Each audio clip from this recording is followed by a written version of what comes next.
चिट्ठी से नहीं डरे कर्मचारी। नमस्कार, आप देख रहे हैं दिव्य हिमाचल टीवी। मैं हूं आपके साथ वंशिता शर्मा और हाजिर हूं आप सभी के सामने हिमाचल आज का मुद्दा लेकर। केंद्र सरकार की आई चिट्ठी भी हिमाचल के एनपीएस कर्मचारियों के हौसले को पस्त नहीं कर पाई है। यही वजह है कि प्रदेश के 3000 से ज्यादा मुलाजिमों ने बिलासपुर में जोरदार रैली निकालकर पुरानी पेंशन बहाली की मांग बुलंद कर दी।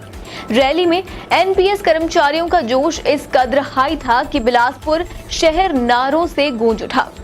उधर सरकार की आउटसोर्स कर्मचारियों को बनाई गई पॉलिसी भी सामने आ गई है। चुनावी साल में क्या रंग लाएगा कर्मचारियों का दबाव? हम पहाड़ी में इसी पर चर्चा कर रहे हैं अनिल अग्निहोत्री और राजेश शर्मा। भूल जाओ पक्की नौकरी, कर्मचारियों की बात करेंगे सेगमेंट में राजेश। लेकिन सबसे पहले आज का कर्मचारियों को लेकर सबसे बड़ा घटनाक्रम बिलासपुर में हुआ राजेश। पेंशन संकल्प रैली निकली ना, वहां पे कैसा रहा सारा आपके नजर में राजेश? बिल्कुल सही है। देखिए, एनपीएस कर्मचारियों की आज बिलासपुर में पेंशन संकल्प रैली का ये आयोजन किया गया। अग्निहोत्री जी, नगर परिषद के ऑफिस से रैली का आगाज हुआ सुबह और पूरे शहर का चक्कर लगाया गया।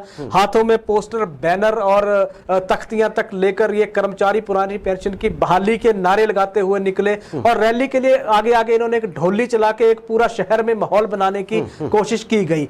एक ही नारा पूरे शहर में गूंजता रहा कि सरकार पुरानी पेंशन जो है वो बहाल करे। शहीद जो स्मारक है वहां जाके इस रैली का समापन हुआ। नेताओं का संबोधन वहां हुआ, जहां फिर उन्होंने शिमला में जो रैली जो होने वाली है विधानसभा के मानसून सेशन के दौरान, उसको लेकर रणनीति तय की गई। और बड़ी बात की गांधी टोपी पहने जितने भी ये कर्मचारी पूरे बिलासपुर शहर से गुजरे, सरकार से सिर्फ एक ही नारा लगाया कि जयराम सरकार करे कमाल, पुरानी पेंशन करो बहाल। इस तरह का नारेबाजी वहां गूंज उठी। जी राजेश, बिल्कुल। देखिए, ये पुरानी पेंशन के लिए कर्मचारियों का आंदोलन हर पिछले कार्यक्रम से या संडे को होता है, छुट्टी वाले दिन होता है, ज्यादा आप ये देखिए तीव्र दिखता है। अच्छा राजेश, एक और चीज, दिव्य हिमाचल मीडिया ग्रुप ने ही उस चिट्ठी का खुलासा किया था जो केंद्रीय एजेंसी की तरफ से भेजी गई है कि हम इस पर डिटेल में चर्चा कर चुके हैं कि जो धन इसमें न्यू पेंशन या नेशनल पेंशन स्कीम में जमा हो गया, अगर आप प्री मैच्योर उसका विड्रॉल करते हैं सिर्फ 20% ही मिलेगा।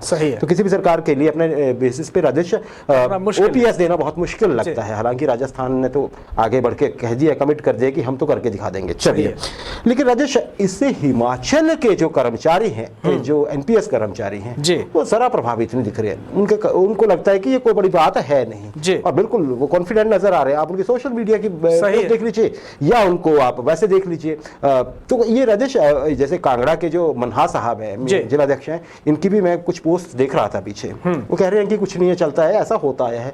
राजेश, ये क्यों?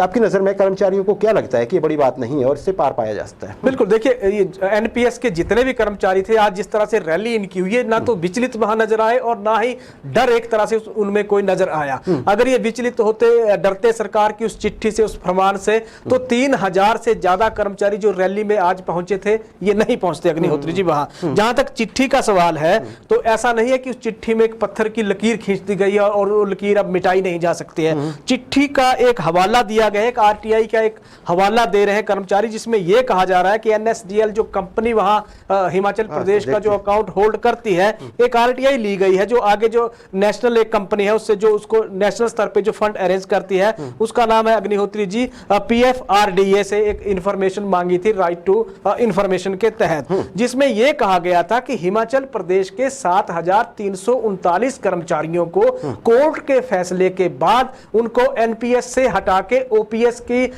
जो यानी कि जीपीएफ के दायरे में लाया गया था। उनकी पुरानी पेंशन बहाल हो गई थी। कोर्ट के आदेश के बाद सीनियोरिटी देने का कुछ मसला था, उसके बाद उनका अकाउंट चेंज कर दिया गया था। अब उनके जब कोर्ट के आदेश के बाद 7739 ये कर्मचारी थे, उनके जितना भी जो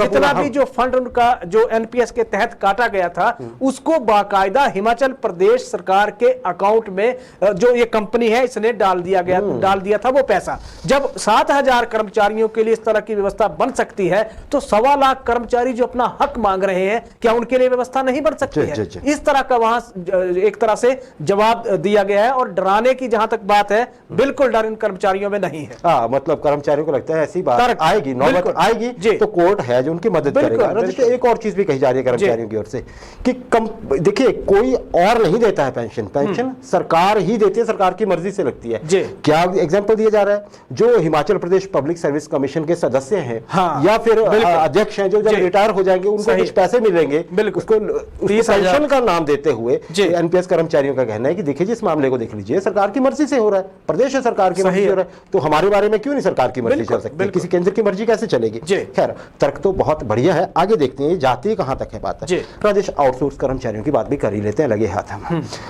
सामने आ गया जी, जिस पॉलिसी की बात कर रहे थे वो सरकार ने बता दिया कि वो पॉलिसी क्या होने वाली है। सही है राजेश, जो पॉलिसी है उसमें कम से कम ऐसा तो नहीं होगा कि आप डिपार्टमेंट्स में मर्ज होने जा रहे हैं। बिल्कुल, ये पैरा पॉलिसी की तरह की पॉलिसी होने वाली है, सरकार ने बता दिया, तो वही होगा। कैसे आप इसको देखते हैं? बिल्कुल सही है, पॉलिसी तैयार हो गई अग्निहोत्री जी, और सब कमेटी के अध्यक्ष महेंद्र सिंह उन्होंने पॉलिसी तैयार कर ली है। जिस तरह का उन्होंने आश्वासन दिया था कर्मचारियों को, या सरकार से ने जिस तरह का भरोसा उन पे दिखाया था, पॉलिसी पे नजर मार देते हैं। कर्मचारियों के लिए कहा गया है कि सरकार जिस तरह से जो पॉलिसी जो सब कमेटी ने वर्कआउट किया है वो यही किया है कि सरकार इनको जॉब सिक्योरिटी देने जा रही है, यानी कि कंपनी अपनी मर्जी से आने वाले दिनों में हिमाचल प्रदेश में आउटसोर्स के किसी भी कर्मचारी को हटा नहीं सकती है।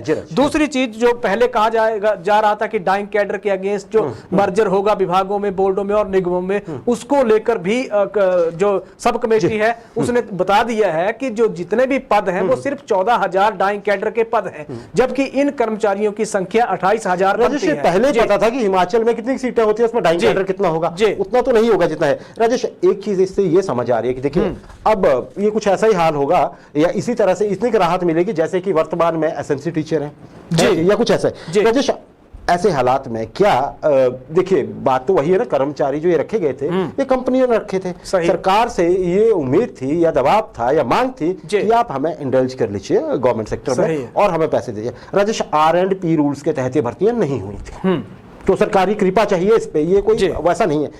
अब राजेश, ऐसे में क्या जो वर्तमान में जो युवा है, नौजवान है, बेरोजगार है, बाई चांस परचांस मौके की वजह से, क्या उनके लिए आवश्यक नहीं हो जाता है कि भविष्य में अगर आपने अपने कैरियर की ग्रोथ देखनी है, परेशानियों से बचना है, तो सिर्फ वही जॉब अपॉर्चुनिटीज चुने जो R&P के अंडर जहां पे भर्तियां हो रही हैं, बाकी पॉलिसी या कोई जिसके सो कॉल्ड बैकडोर होता है वैसे में बिल्कुल ना जाएं। बिल्कुल, क्या कहेंगे आप? बिल्कुल सही है। देखिए, PTA, para teacher, SMC, outsource, panchayat veterinary सहायक, अगर हम इन वर्ग को देखते हैं तो ये वो वर्ग हैं जिनकी R&P के तहत भर्ती नहीं हुई है। और इन वर्गों का अगर संघर्ष देख लीजिए तो आज भी संघर्ष चला। पीटीए का मसला सुप्रीम कोर्ट के आदेशों के बाद सेटल हुआ है, लेकिन उस चक्कर में आप ये देखिए कि कितने प्रतिभाशाली युवा पिछड़ गए, पीछे रह गए, बेरोजगार रह गए। इसके अलावा एसएमसी का मसला आज भी चला हुआ। तमाम तरह के केसेस वो हैं। R&P के तहत जब तक भर्तियां नहीं होगी तब तक पेचीदगियां होती रहेंगी, परेशानियां भी होती रहेंगी। बिल्कुल राजेश, और सरकारों को भी देखिए राजेश,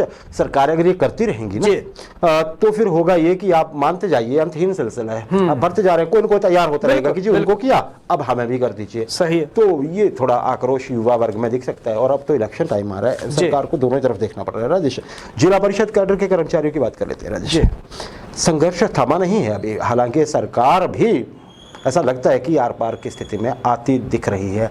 क्या जानकारी क्या है आपके पास? बिल्कुल, देखिए 4700 ये कर्मचारी हैं हड़ताल पे बैठे हैं और इनकी हड़ताल पे जाने का असर आज भी दिखा है और आज बड़े स्तर पे दिखा। अग्निहोत्री जी, प्रदेश भर में ग्राम सभाओं का आज आयोजन होना था, लेकिन जब ये कर्मचारी ही हड़ताल पे हैं तो ग्राम सभाएं हो नहीं पाई हैं। अब जिस तरह के सवाल उठ रहे हैं, कांग्रेस ने समर्थन इनको दे दिया, आम आदमी पार्टी ने समर्थन इनको दे दिया है। अब बड़ी बात यह है कि अब विभाग ने इनको नोटिस सर्व करना शुरू कर दिया है और जिसमें यह कहा जा रहा है कि 5 जुलाई के अंदर अंदर आप ड्यूटी ज्वाइन करिए, नहीं तो आपके खिलाफ फिर विभाग एक्शन लेने जा रहा है। अब पहले विभाग ने कल का दिन है, बिल्कुल विभाग ने नोटिस पहले भी जारी किया था, असर उसका कुछ हुआ नहीं, हड़ताल से हटे नहीं। अभी मुख्यमंत्री जयराम ठाकुर हैदराबाद से लौटेंगे, उसके बाद फिर बिलासपुर का उनका कार्यक्रम तय हो रखा है। तो अब सरकार थोड़ी सी बिजी है और सरकार जब बिजी है तो एड्रेस ये कर्मचारी हो नहीं पा रहे और कर्मचारी भी अपनी मांग से टस से मस होते नहीं दिख रहे हैं। अग्निहोत्री जी, तो फैसला अब होने जा रहा है, चाहे कर्मचारियों के हित में होगा या फिर सरकार के हित में होगा, ये देखने वाली बात होगी। फैसला बहुत जल्द होने जा रहा है। बीच का रास्ता निकला है राजेश, और बीच का रास्ता क्या, कर्मचारियों की बात सुन ली जाए, संघर्ष टल जाए। बहुत रोचक होने वाला है ये टग ऑफ वॉर जो है, नजर रहेगी हमारी भी और जो भी अपडेट होगी हम आपको बताएंगे।